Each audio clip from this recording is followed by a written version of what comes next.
Nei, hinn fátæki ber ekki ábyrgð á fátækt sinni. Fátækt félagslegt vandamál sem leggst á hinn fátæka og sviptir hann tækifærum í lífinu. Það á okkar ábyrgð að lyfta fátæktinni af hinnum fátæka og gefa honum sömu tækifæri og við njótum sjálf.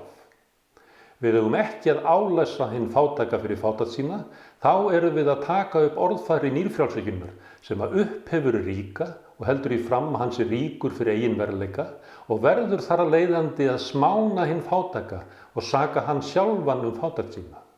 Við eigum ekki að taka þátt í því, heldur eigum við að lyfta fátæktinni af hinnum fátæku og bjóða öllum mönnum jöfn tækifæri í samfélaginu.